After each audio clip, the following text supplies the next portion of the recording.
السلام علیکم سامعین. پاکستان کے سب سے بڑے میڈیا گروپ جنگ، دی نیوز اور جیو ٹی وی کے زیر اہتمام شائع ہونے والے اخبار جنگ کے معروف کالم نگار جناب ارشاد بھٹی کے کالم اعمال نامہ کے سلسلے کا آج کا کالم پیش خدمت ہے.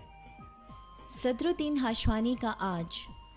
حضرت علی رضی اللہ تعالیٰ عنہ کا فرمان ہے کہ مجھے اس دنیا سے کیا لینا کہ جس کے حلال میں حساب ہو اور حرام میں عذاب.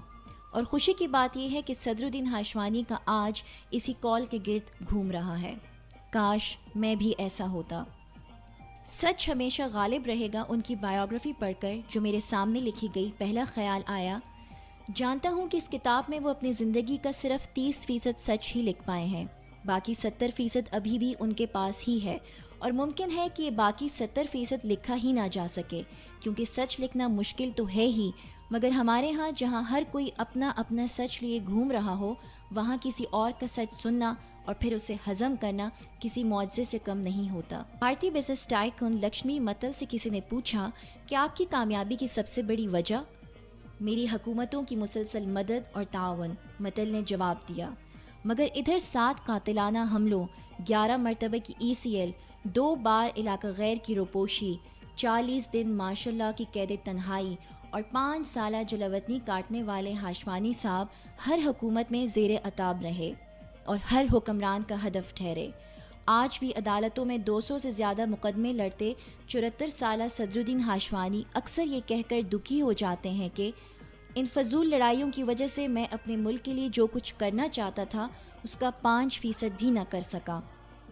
ان سے 17 سالہ تعلق میں جہاں میں نے کافی کچھ ایسا دیکھا جو نہ لکھ سکتا ہوں، نہ بتا سکتا ہوں اور سنا سکتا ہوں، وہاں بحیثیت وزیر داخلہ ان کا گھر تجاوزات قرار دے کر گرانے کے در پہ فیصل صالح حیات کو وزارت جانے کے بعد اسی گھر میں کھانا کھاتے دیکھ کر، مشرف دور میں سب کچھ کرنے کے بعد ریٹائرمنٹ کی پہلی صبح ہی جنرل حامد جاوید کو ہاشوانی صاحب سے ان کے دفتر میں آ کر اپنے کیے پر معذرت کرتے سن کر، جنیجو دور میں آدھی رات کو ہاشوانی صاحب کا گھر ریڈ کروانے، جس کے دوران 40 لوگوں نے گھر میں گھس کر ان کی بیوی اور بیٹیوں سے بدتمیزی کی، جسے دیکھ کر ان کی بوڑھی ماں بے ہوش ہو گئی تھی، کہ ماسٹر مائنڈ اقبال جنیجو کو ایک شام اپنے داماد کی نوکری کے لیے ہاشوانی صاحب کے دفتر میں مل کر اور پھر اقتدار میں آ کر انتقامی کارروائیوں کی ہر حد پار کر جانے والے سیاستدانوں اور بیوروکریٹس کو حکومت سے فارغ ہونے کے بعد ہاشوانی صاحب کی میزبانیوں سے لطف اندوز ہوتے پا کر میں کل کی طرح آج بھی یہ مناظر بھلانا چاہوں بھی تو نہیں بھلا سکتا. ایک شام ہاشوانی صاحب موڈ میں تھے.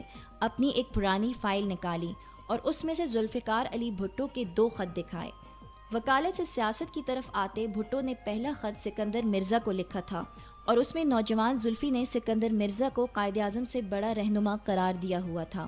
دوسرا خط سکندر مرزا کو جلاوطن کر کے اقتدار پر قبضہ کرنے والے فیلڈ مارشل ایوب خان کے نام تھا، جس میں بھٹو صاحب نے فیلڈ مارشل کو مسیحا قرار دیتے ہوئے انہیں پاکستان کا دوسرا روپ قرار دے رکھا تھا. دونوں خطوط دکھا کر ہاشوانی صاحب بولے، اقتدار میں آ کر نہ صرف بھٹو نے جلاوطن سکندر مرزا کی پلٹ کر خبر تک نہ لی، بلکہ موقع ملنے پر منہ بولے باپ ایوب خان کو گھر بھجوا کر دم لیا.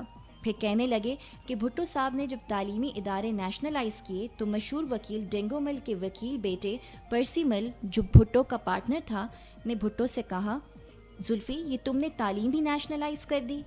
جس پر بھٹو بولے، پرسی تم کیوں فکر کرتے ہو، ہمارے بچوں نے تو باہر ہی پڑھنا ہے.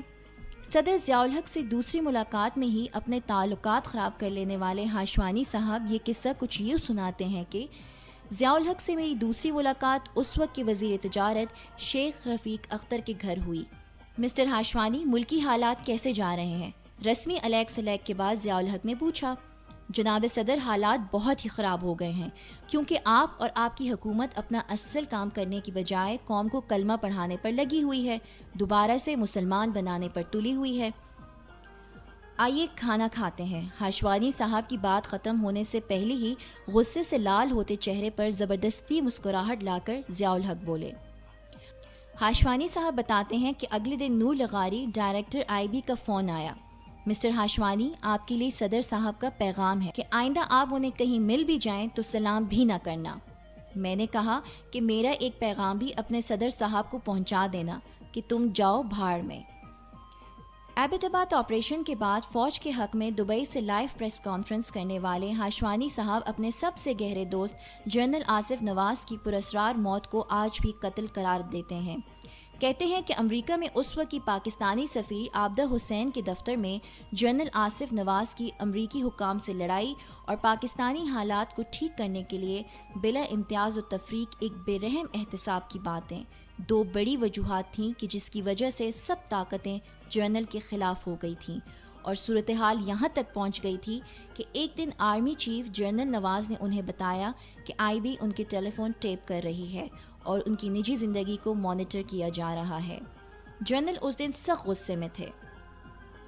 مجھے اچھی طرح یاد ہے کہ چند ماہ قبل ہاشوانی صاحب سے ملاقات کے بعد اپنی گاڑی میں بیٹھنے سے پہلے مجھے گلے ملتے ہوئے مولانا طارق جمیل نے کہا تھا کہ یہ وہ ہاشوانی نہیں کہ جسے 7 سال پہلے میں اور جنید جمشید ملے تھے، یہ تو فقیر ہو گیا ہے۔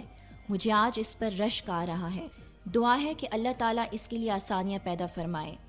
پھر مجھے وہ منظر بھی نہیں بھولا کہ جب نامور اداکار عمر شریف نے ہاشوانی صاحب کا ماتھا چومتے ہوئے کہا تھا کہ دنیا کے لیے عمر شریف آکسیجن ہے مگر عمر شریف کی آکسیجن ہاشوانی ہے۔ سردیوں کی ایک صبح ہم بیٹھے ہوئے تھے کہ ہاشوانی صاحب کا موبائل بجا۔ فون پر باتیں کرتے کرتے اچانک بولے، اللہ تیرا شکر۔